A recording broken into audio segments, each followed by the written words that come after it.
Hey, and welcome back. I'm Ben. And this is Joe. You're listening to the Shit Hit the Fan miniseries of the Actor podcast, in which we talk about digital safety and security with focus on activists. This is a mini series of short 20-ish minute episodes of conversations between the two of us on various topics on activism in these chaotic times. The conversation today is about WhatsApp versus Signal, good chat group security practices, and we will start off with what to do in case you get compromised.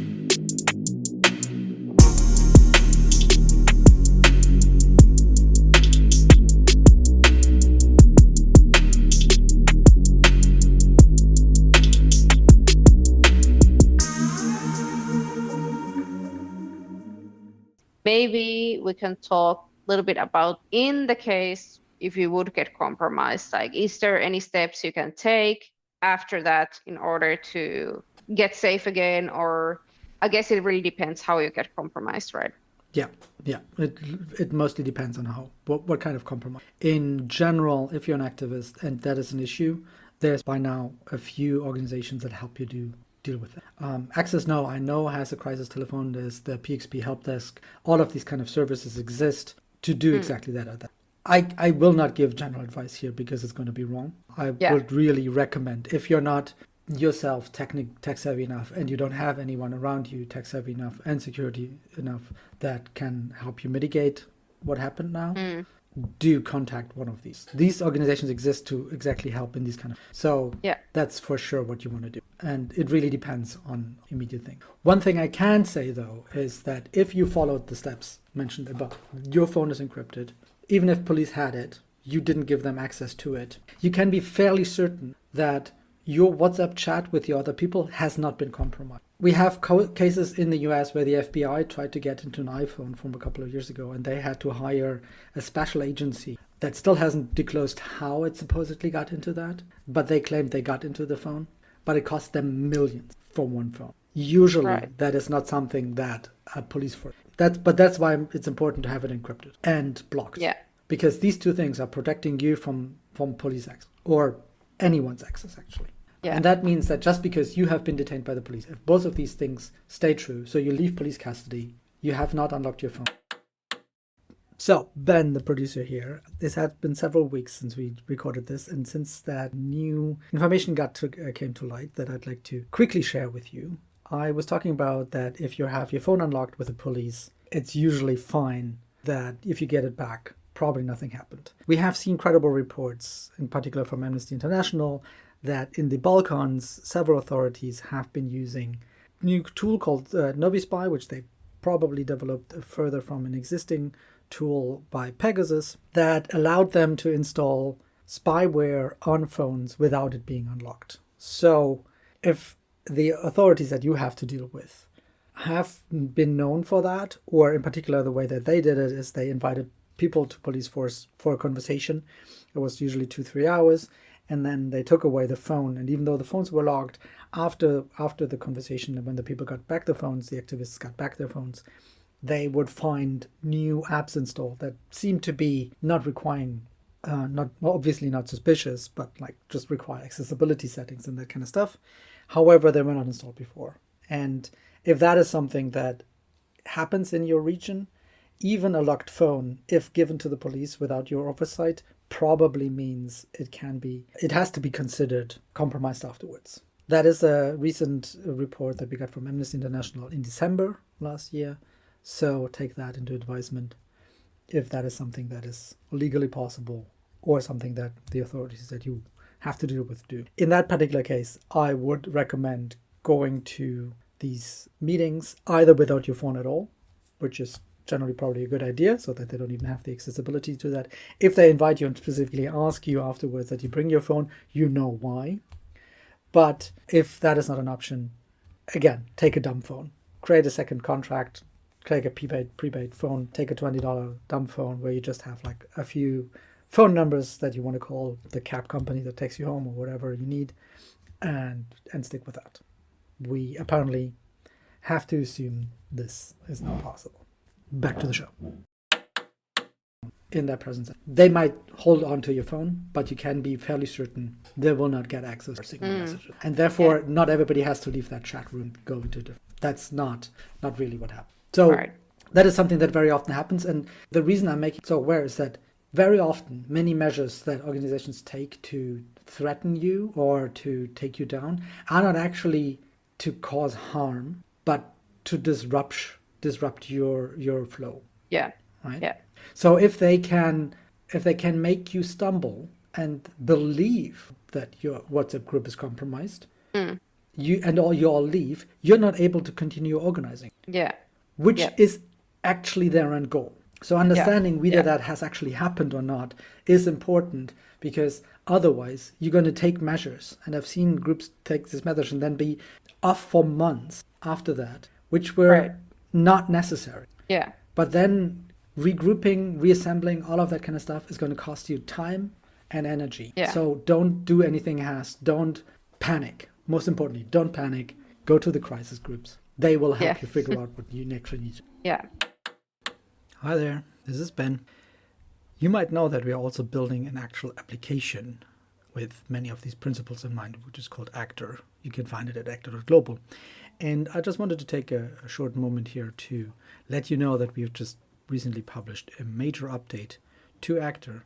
Among other things, one thing that Actor is focusing on is allowing you to increase the signal versus noise ratio by giving you an update stream that contained what we call boosts. So any group could send the most important message out and have everyone know about that.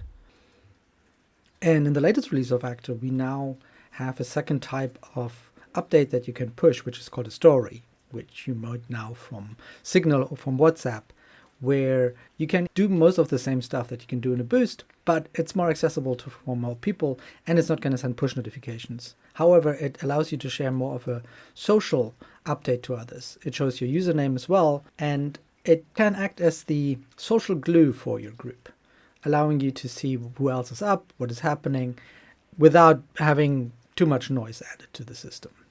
So if you're already using Actor, go to your space, go to the space settings and activate the new feature. It's called Stories, to allow others to use it. And if you're not using Actor yet, you can go to actor.global. It's available for iOS, Android, and all of the desktop platforms. You can just download it, you can register, and can start using it for yourself or your group today. Back to the show. Right. But talking about WhatsApp is that, especially in some countries and some moments we have been in contact with, it's not considered really safe anymore anyways. But instead of WhatsApp, there are something more safe apps like Signal, right? That is WhatsApp encrypted, by the way, now. Yeah. Is that just a new version, no? No, WhatsApp has been encrypted for 10 years now or 8 years now. Right. Okay. So, of course, there's at least one alternative called Actor. We should mention, I guess. Precisely. And Signal as well. WhatsApp has the nice thing that in many, especially low-cost countries, where you don't necessarily always have a data plan available, that WhatsApp bought data from providers, so you can use WhatsApp even though you don't have internet access on your phone otherwise. So it's pretty neat. And I understand why it's being used in kind of circumstance. Yeah. WhatsApp. So Signal is an open source tool. We know all of the code that is in there. It's all on GitHub. We can all read it. Well, if you're sophisticated in software programming, you can read it and you can verify it. And it has been verified too, especially the cryptography has been verified. WhatsApp, that is not the case. We don't know for sure what WhatsApp does. WhatsApp claims, and that claim is underlined by the Whisper Systems, which is the former organization that built Signal before it became the Signal Foundation. At that time, the app was called Text Secure and then Whisper, if I recall correctly. And Whisper Systems was the company building that. And Whisper Systems implemented the same protocols and the same cryptography in WhatsApp back in 2014, I want to say, maybe 2016. So after Snowden came around, there was a big push in the tech sphere where everybody realized that we have been sending all of the messages and all of the stuff in plain text, and the CIA have been snooping on all of it, also from big tech, to make that not the case. That at least in transit, so the message from me to Google, from me to Facebook is always encrypted. That is a default now. Right. So similar to the bank, like when you type in your password for your bank on your bank website, that is encrypted. No one else in between those can. However, the endpoint can still read it. So in this particular case, Facebook can read it, the bank can. The idea of end-to-end encryption is that I might give this to WhatsApp, to the WhatsApp server, and WhatsApp gives the message to you, but only you can read it. End to end means that only the endpoint can actually read. This is different than, for example, the encryption that, for example, Zoom claims to use, where it's not end-to-end encrypted, which is already evident by the fact that you can phone in with a phone. Right. Phones are famously not encrypted.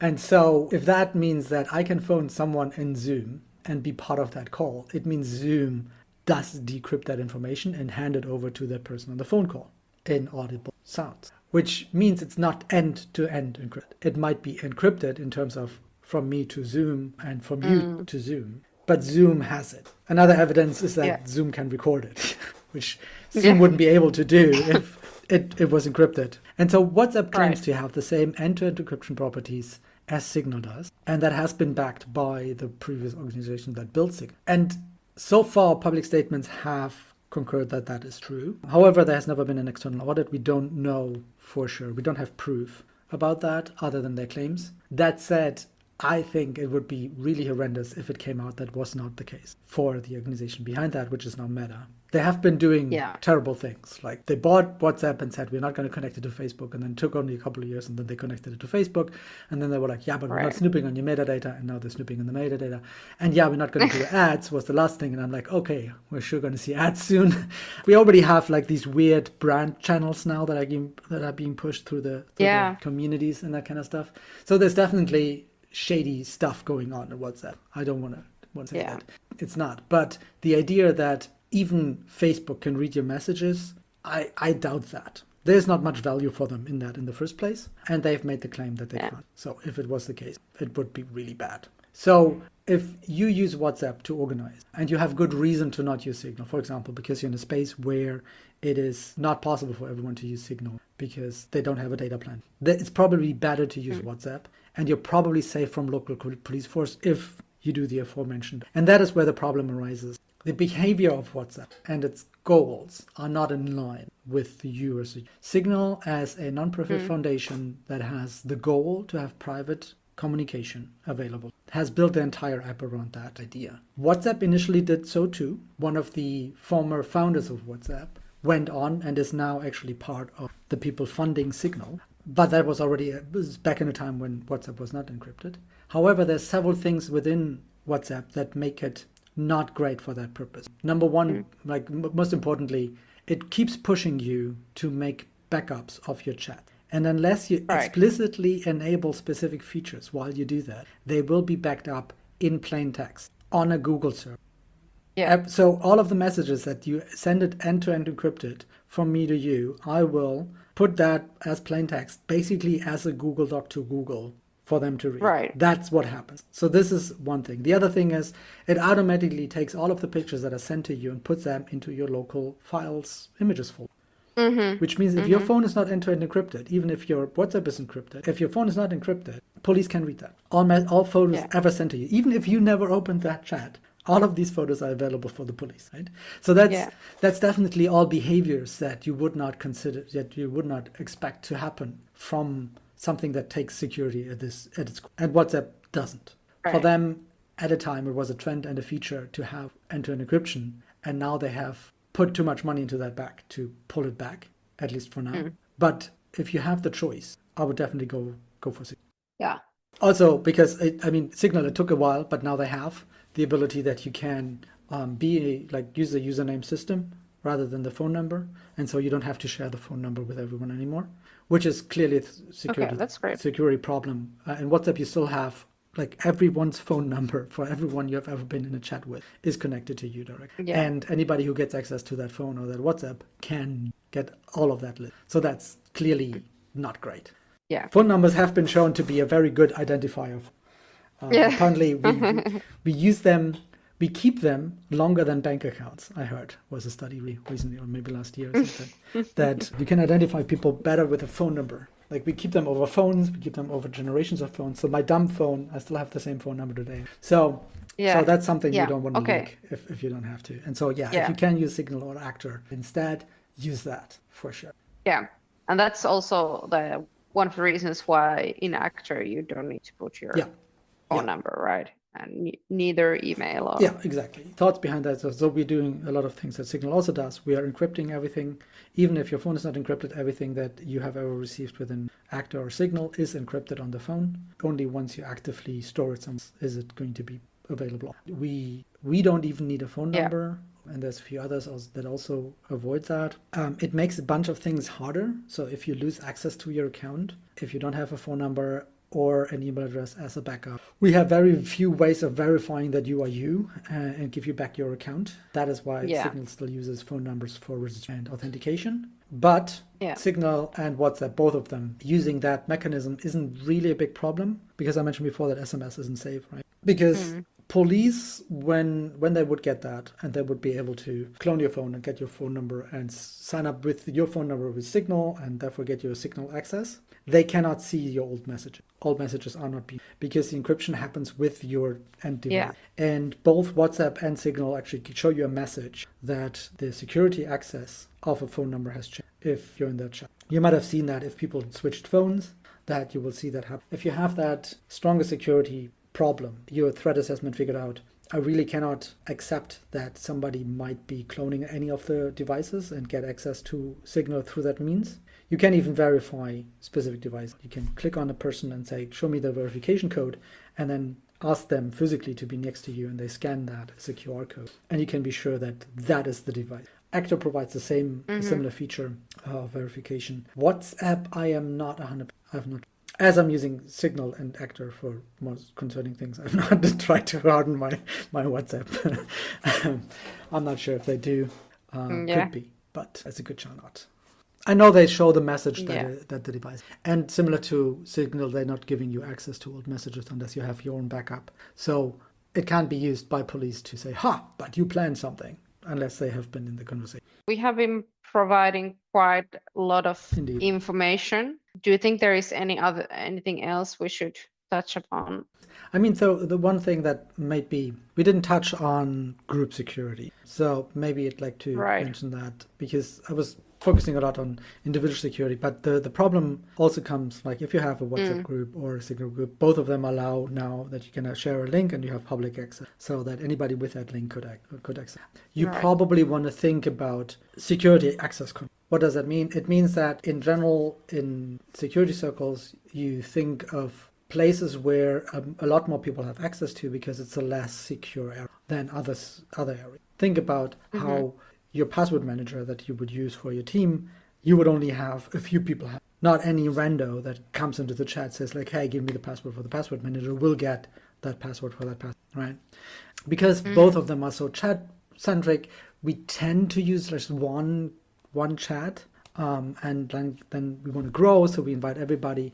But there's a bunch of devices and a bunch of people in there that you might have never met, that you don't know who they are. And if you have sensitive things to discuss, that could also potentially be a danger to you or be used against you in court or even in PR and politics at that point. As a means, you might not want to have journalists in there. You might not want to have certain people in there. So consider having multi-layered access to specific. Separate conversations and keep them in the area where you can feel secure about that. If you have things that are on a particular potential threat, make another group, make it a smaller group.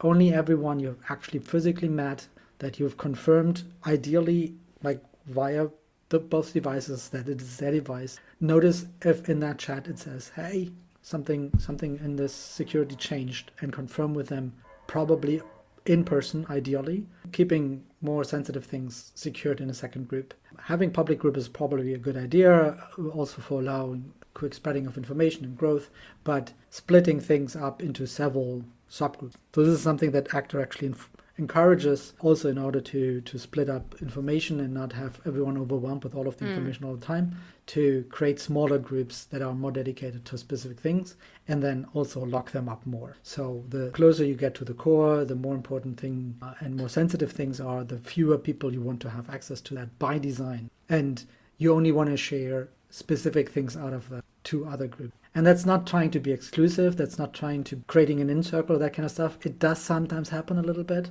but that's generally good security practice. consider everyone Yeah. unsecure until you have vetted them, is the base idea if you're doing that professionally, which you can't do as an activist. But that is a very simple measure. Because if now someone wanted to infiltrate the group, they can go into the public group, but it has very little thing that can go on.